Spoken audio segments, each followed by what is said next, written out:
श्री शिवाय नमस्तुभ्यम। दोस्तों 7 सितंबर से पितृपक्ष प्रारंभ हो गया है और उसी दिन ग्रहण भी पड़ा है।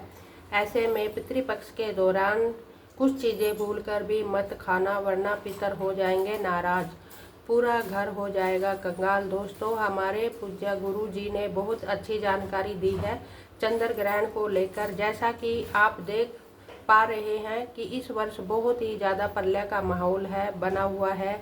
ऐसे में चंद्र ग्रहण का आना धरती पर प्रलय का कारण माना जाता है। इसी भयंकर ग्रहण से पितृपक्ष प्रारंभ हुए हैं, जिसमें कि आप पूरे देश में उथल पुथल देख सकते हैं। यानी कि यह ग्रहण सैकड़ों वर्ष बाद आया है। तो ऐसे में पितृपक्ष में कुछ ऐसी चीज़ें हैं जो भूल कर भी नहीं खानी चाहिए।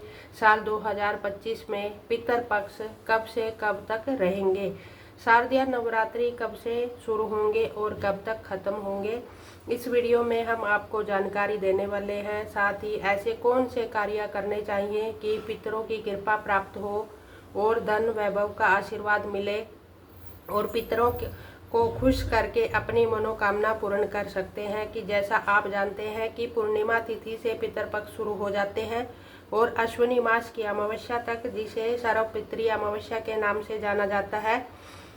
ऐसे में आपको कौन सी चीज़ें खानी चाहिए और कौन सी नहीं खानी चाहिए, क्या करना चाहिए और क्या नहीं करना चाहिए।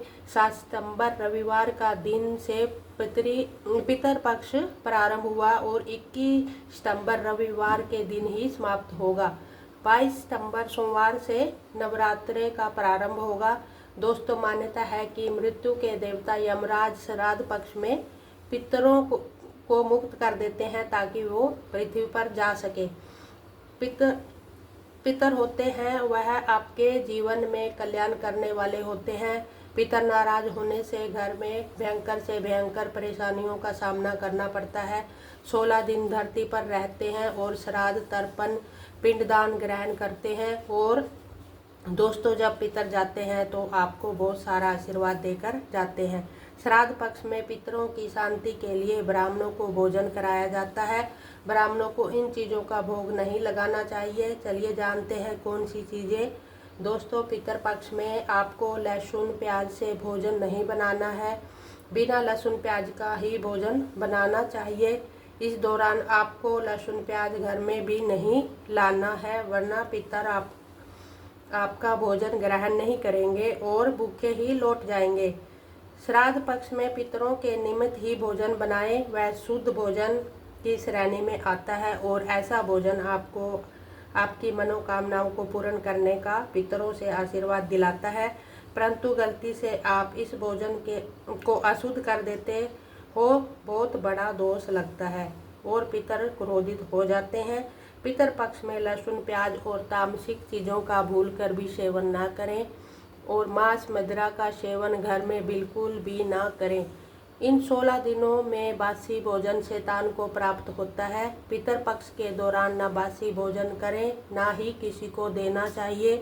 कोई ज़रूरतमंद यदि द्वार पर आ जाए उसे भी बासी भोजन ना दें।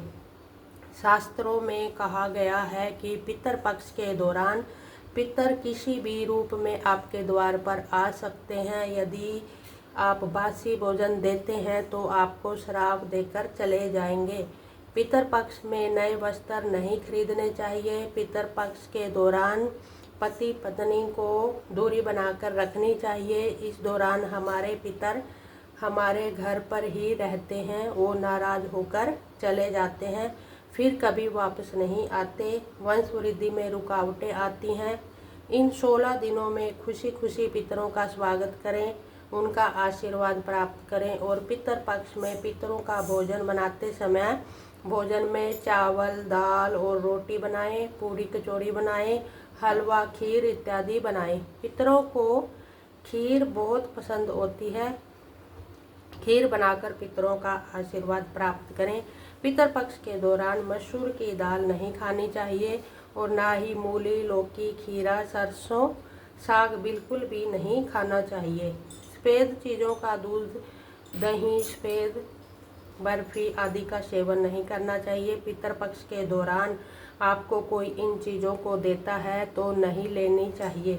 भोजन बनाने से पहले रसोई घर में गंगा जल का छिड़काव आवश्यक करें। उसके बाद आप ओम पितृदेवाय नमः या वासुदेवाय नमः का इन मंत्रों का उच्चारण करके ही भोजन बनाना आरंभ करना चाहिए। पितृपक्ष के दौरान इन कार्यों को करके अपने जीवन को सुखमय बना सकते हैं। पितरों की कृपा प्राप्त करनी है तो आपको ये उपाय करने होंगे। धन्यवाद। अगर वीडियो पसंद आई है तो चैनल को लाइक करना, सब्सक्राइब करना, कमेंट बॉक्स में ओम पितृदेवाय नमः लिखकर अपनी हाजिरी जरूर लगाना। हर हर महादेव।